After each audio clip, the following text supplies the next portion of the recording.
So I think you're all aware about how so many marriages just don't work out, how so many relationships don't work out in the long term.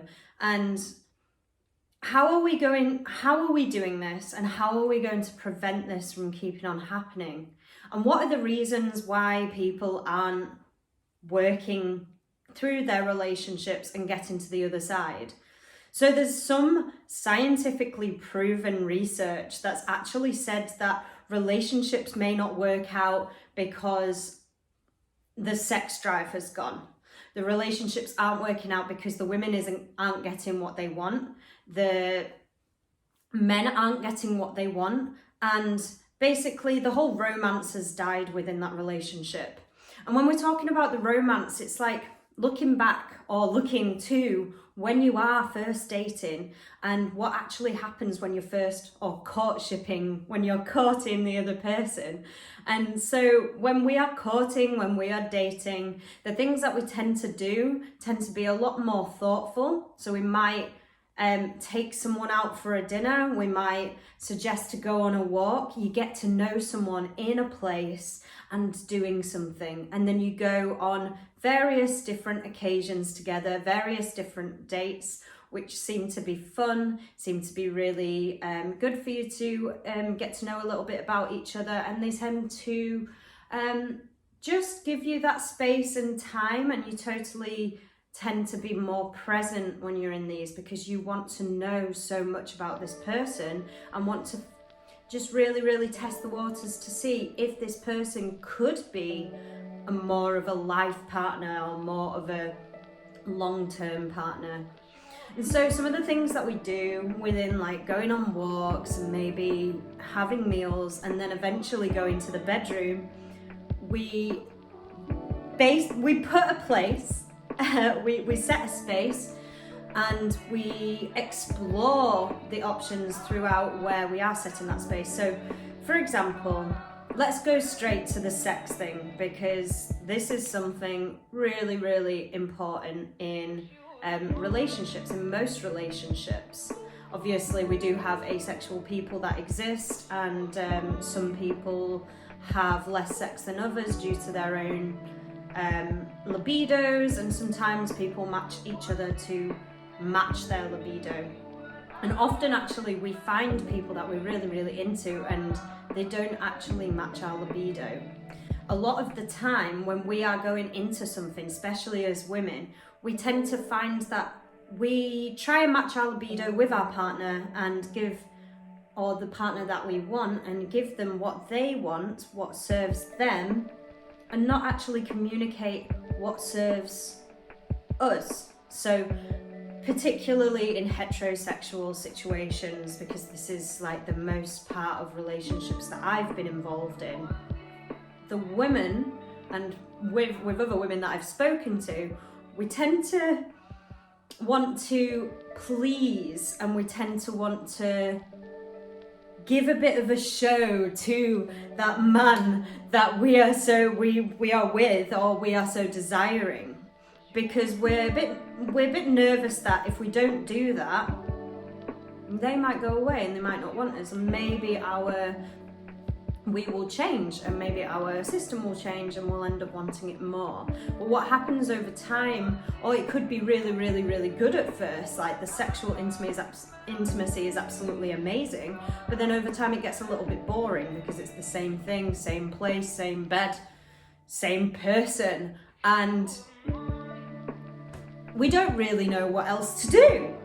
And a lot of people are actually shy of bringing up exactly what it is that they want in the bedroom, what they desire and what they actually truly like.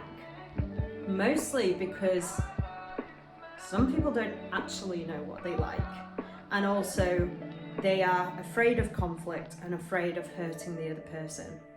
So how are we going to make this so the sexual relationship, which is the primary thing that actually ruins partnerships, that money and other various things that you can argue about, but the main thing is this sexual partnership, this sexual union that people actually are finding so difficult. So little things that we can do, little tips, keeping the sexuality alive, one thing that we don't do normally, or one thing that a lot of men don't do, and losing this sort of want for romance, which is going to keep it alive. The women end up tending to the bedroom, tending to the candles, setting up a sacred space, setting up a date night, doing all of these things, when the man kind of just expects them to do it, comes over and are like, oh yeah, okay, we're having sex now. And what a woman truly desires is for someone else to actually put those things in first. So if we're constantly setting up the bedroom, we then shut down thinking, oh, they don't care for me, they don't want to do this, therefore I'm doing it all the time. And that is way too much for someone to keep having doing. They want to be thought about, they want to be cared for, we want to be looked after. And so a really, really, really good thing is to help the romance by actually putting these safety and comfortable aspects of sex in place and not actually waiting for the other person to do it. It's really, really lovely to have something done for you, and it helps a woman feel safe. So if you're helping that woman to feel safe, that is a number one beautiful thing that you can do to keep the sexuality alive. Number two, put time aside. Don't rush it. Touch her, let her know how amazing she is, how beautiful she is. Take a while to really, really explore her body, like a while. And I'm not talking about just here, here, here. I'm talking about everywhere, all over the body, all over the thighs, everything. Massage them, do all these things that allow her to be comfortable. And then you can also allow them and really, really inspire them to be able to talk up about what it is that they desire. Ask them questions. Is this feeling good for you? Do you want me to do anything else? Rather than just assuming, you have to ask, because they're probably a little bit nervous about saying anything and they don't want to hurt your feelings. But it's not about hurting your feelings. The body sensually changes a lot. So it's not even that you're doing things wrong or badly, it's just that the body is different on many different occasions and it might want to explore different things. And then I think I'm on number three, but exploring different sensational practices, maybe something a little bit more out of the ordinary, a bit of kink, maybe a little bit of role play, maybe a bit of rope play, you know, making it exciting, even choosing a different position that you don't usually do, choosing a different room that you don't usually do it in, and actually like setting up that sacred space in a different room, preferably not the bedroom, because the bedroom is a place where you sleep, and when you connect it to different things, it can really, really mess up your, I think Arcadian rhythm is the word, but it can really, really mess up your sleeping, and it can mess up your sex practice as well, because you've always got that in mind. Number 4 is take them on a lovely day out somewhere.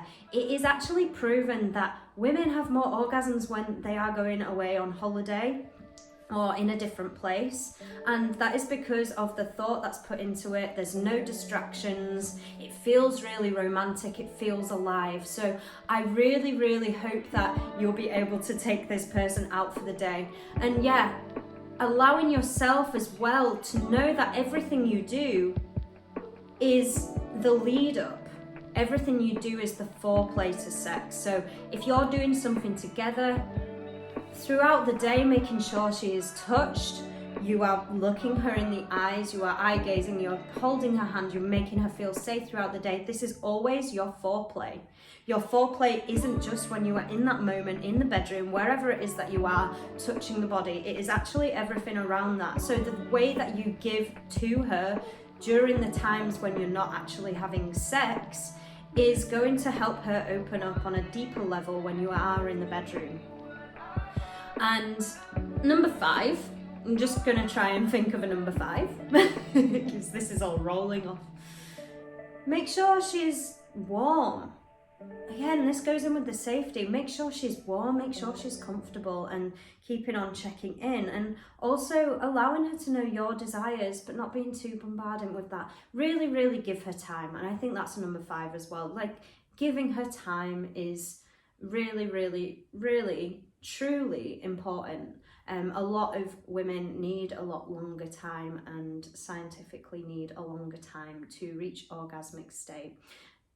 But remember, number 6 is that an orgasmic state doesn't necessarily mean coming, and an orgasmic state shouldn't also be forced. An orgasmic state should be natural, and there should be no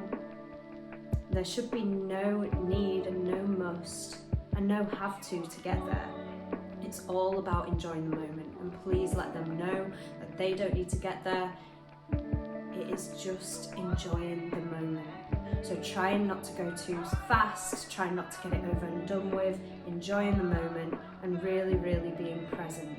Switch off your phone, switch off any distractions, be it away from your computer, whatever it is.